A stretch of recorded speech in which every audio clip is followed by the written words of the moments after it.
Who the heck is doing this doing here?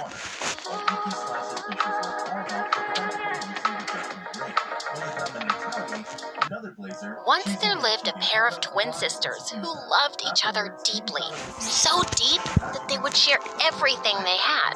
It just so happened that they got married at the same time, and then got divorced very soon at the same time. But little did they know, one of them was pregnant. So the pregnant one said, "Don't worry, sis. Whatever is mine is yours too. We will share this baby." They even had it documented that the other one will be the baby's second guardian. Soon after that, a cute little baby girl was born. The aunt held the baby in her arms lovingly. "Oh, she's such a cutie. And look, she has my eyes." "Huh? You must be kidding. Give her to me. Let me hug her first. And oh, look at her. Isn't she a little tiny version of me?" Well, that baby was me. And ever since then, I've been living the craziest life with two crazy moms who were head over heels in love with me. I'm Belinda. Please like and subscribe. My mom and Aunt Celine had once been the closest pals, but no one would ever believe that now, because the only thing they always did was fight over me. Belinda spoke her first word. She said, "Ummy." Can you believe that? What? I'm sure you've misheard mommy. That's me. What's an ummy anyway? It's short for aunt plus mommy. That's me. I always knew she liked me more. But mom wasn't taking it. She started pulling me from aunt's hands, but she wasn't letting me go either. The struggle went on until I fell on the bed and screamed. On my 5th birthday, we all went to Disneyland, and it was so much fun. My aunt went to the restaurant to order lunch. While we were waiting, I suddenly spotted Mickey Mouse, and he seemed to be waving right at me. I immediately ran through the crowd to see him. He hugged me, and we even danced, and when I turned back to go to Mom, I couldn't see her anywhere. Oh my God, was I lost? I ran around crying, but thankfully some staff took me to the announcement area, and my mom and aunt came rushing there in seconds. "Oh my God, honey, I'm so sorry. I didn't notice you had gone." "You didn't notice your own daughter? How amazing you are. I shouldn't have left her alone with you in the first place." She lifted me up in her arms and took me to the restaurant, and I forgot all my tears when I saw food in front of me. But later that night, I saw Mom crying in her room. She hugged me as soon as I entered. "I'm so sorry, darling. I never thought I'd be so stupid.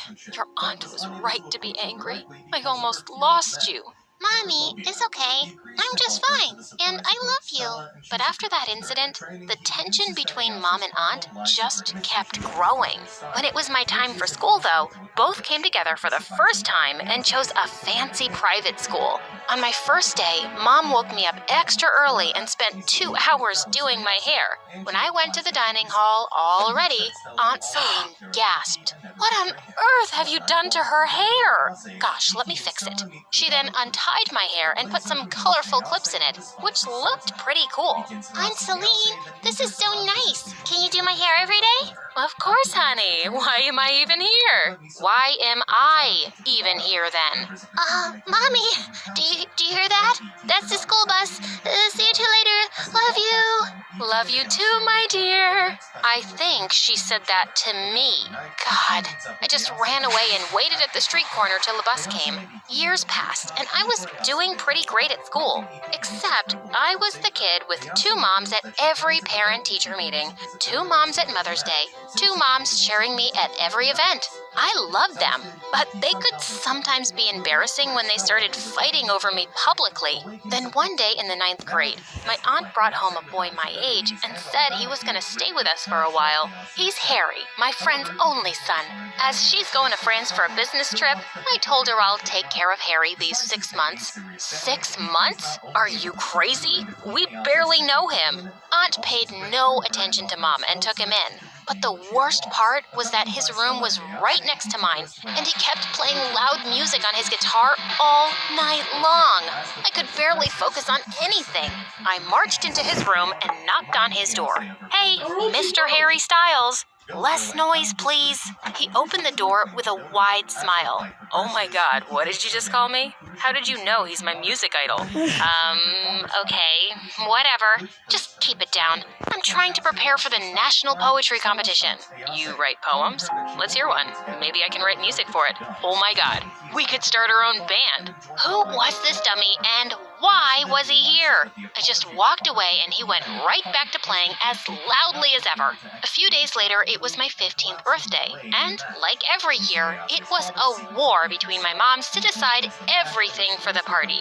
But in the end, they threw a great one with all my friends from school, and Harry even played some songs, and he was actually pretty good. After he finished playing, I went over to him. Okay, I have to admit, I really like your songs. Whoa, that's a biggie coming from you. Thanks, Mrs. Shakespeare. I laughed and he pulled me onto the dance floor. But just then, someone pulled me away. It was Mom. What's going on here? Is this boy flirting with you? So what if he is? He's a gem. I know him like his mom. But I don't know him or his mom. And I don't want him and Belinda getting so close. And she took my hand and started walking. But my aunt took my other hand and tried to stop me. With everyone at the party staring at us, I got really pissed off. When would they stop treating me like a child? I pulled away from both and ran from there. I was sitting on the stairs in the hallway when Harry joined me. Hey, sorry about that. You want to get out of here? I immediately said yes and sneaked out for my own party. He took me to his favorite spot, an ice skating rink. Wow, this place is amazing, Harry, but I don't know this game. It's simple. All you have to do is skate on the ice. Come on, I'll teach you. He was teaching me so well, and I was loving it. After some time, I got so excited that I left Harry's hand and started skating by myself. I was just flying. But right after, I fell down hard and hit my head. Harry took me straight to the hospital, and I was fine, but I had to get a few stitches. When Mom and Aunt arrived, they went bonkers. I knew it. I knew this boy just meant trouble. Celine, see? You brought this bad influence into my daughter's life. Mom, stop. You're making my head feel worse.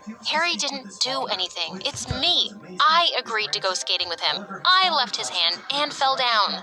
Everyone looked so tense. Harry told Aunt that he'd leave and stay with some cousin of his.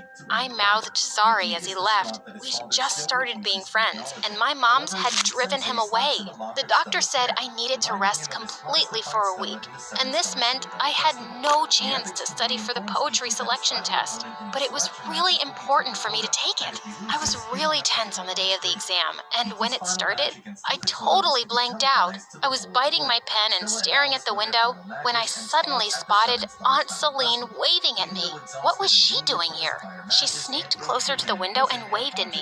I glared at her and mouthed at her to leave, but she threw a paper ball straight at me. It missed me and fell on the floor just near the teacher's shoes. He picked it up and saw it was a cheat sheet from some poem collections. And he also saw Aunt at the window. I knew I was doomed. The teacher took me to the principal, who instantly disqualified me from the national competition and suspended me for a month. Hearing that, Aunt lost it and begged the principal to give me another chance. No way, Miss Celine. We don't tolerate cheating in this school. Now, it's better you both leave, or I might have to dismiss your child forever. How dare you say that? She's been the school topper all these years, and this is what she gets? Mind your words, ma'am, and stop wasting my time. She tried to walk away, but Aunt grabbed her arm, and the principal pushed her away. The two started fighting till some teachers pulled them apart, and a security guard threw Aunt out. And I was so mad when we got home. What were you even trying to do, Aunt? You ruined me and my future. Now I can't participate in the nationals anymore. Belinda, honey, that was never my intention. I just wanted to help you because you hadn't had a chance to prepare, but I didn't expect it would turn out this way. Trust me, I did this for you. I'm so sorry. No, I don't want to hear anything from you. Celine, I am so disappointed in you. I didn't know you could be this stupid. Enough of your nonsense. She's my daughter and mine alone. I can take care of her. Just back off. Aunt Celine cried and left for her room. She started staying away from all of us and barely spoke a word. Then one day, she didn't come out of her room at all. When I went up, she wasn't there, but I found a note on her bed. I'm so sorry. I didn't want to be a burden anymore, so I'm leaving. What? She left? Just like that? Mom and I were so shocked. As days passed, I realized I was no longer angry with my aunt, but I was missing her terribly, and I knew Mom was feeling the same too. Mom, did you add salt to my tea? And why are you even wearing a sweatshirt? It's summer, Mom. Oh, yeah, honey, I'm just, sorry, my dear. I don't know why, but I'm just not myself these days. I know why, Mom. You're missing Aunt too. What if she just forgets me, Mom? Maybe she'll just have a kid of her own and never think of me. No, honey, that's medically impossible for her. You know, that's why I promised her that you're her kid too, but we just got so crazy. Oh no, Aunt can't have children? Now I was feeling worse for my aunt. I just had to get her back. I tried contacting her several times through emails and phone calls, but she just never replied. Then one day, I got some good news from my school. My teacher had spoken to the principal, and she was ready to give me a second chance in the national poetry competition. I wrote an emotional poem about Mom's love, and even better, I was selected to read it out loud for the final round of the competition. I could take my mom, but I so wanted my aunt to be there too. I sent her the invitation by email and reserved her a seat in the front row, hoping she'd show up. I also texted Harry to come. On the big day, I was so nervous, and Mom was there with me backstage, cheering me on. But she isn't there yet, right? Tell me, Mom, is Aunt Celine here? No, honey, but listen, I'll record the whole thing for her, okay? And she'll be so proud of you, so give it your best. As I walked onto the stage, I looked up nervously at the crowd, and my eyes fell on Harry and Aunt Celine. I was so happy. They gave me a thumbs up, and I started off confidently. But as I was reading, I got an emotional look at my mom and aunt sitting together. For me, from the day you're born, you have a friend in your mother, to laugh and cry on her shoulder and share secrets with one another. Someone with the biggest heart. She'd walk through fire for you. I can't believe I'm so lucky that I got not one mom, but two. As soon as I finished, I ran down to Mom and Aunt and hugged them. Aunt Celine, you're not just my aunt. You're my mom. I'm promising you, I am and always will be your daughter. I missed you so much. Please, please come back. She cried and hugged me. You know how much I missed you both. Bells, I'm glad you understood. I did everything out of love. And don't be mad. If I come back, I'll still a thumbs up, and I started off confidently. But as I was reading, I got an emotional look at my mom and aunt sitting together. For me, from the day you're born, you have a friend in your mother, to laugh and cry on her shoulder and share secrets with one another. Someone with the biggest heart. She'd walk through fire for you. I can't believe I'm so lucky that I got not one mom, but two. As soon as I finished, I ran down to Mom and Aunt and hugged them. Aunt Celine, you're not just my aunt, you're my mom. I'm promising you, I am and always will be your daughter. I missed you so much. Please, please come back. She cried and hugged me. You know how much I missed you both. Bells, you're my mom. I'm promising you, I am and always will be your daughter. I missed you so much. Please, please come back. She cried and hugged me. You know how much I missed you both. Bells, I'm glad you understood. I did everything out of love. And don't be mad. If I come back, I'll still do anything for you. We laughed and Mom apologized to Aunt and Harry too. Just then the winner was announced. Honey, you heard that? That's you, Belinda. You won the Columbo quest that was just added. It actually has to do with Columbo's favorite food in the entire world, actually being the clomberries. Now, if I'm not mistaken, the clomberries were actually re-added back into the game with today's latest update. Ooh, yes, and Nationals. Wow, that's great. But you know, I think I've already won. I have the greatest moms in the world. I'm the luckiest. Right now. Currently, we're at 6 out of 10. We're just about to complete it. Oh dear.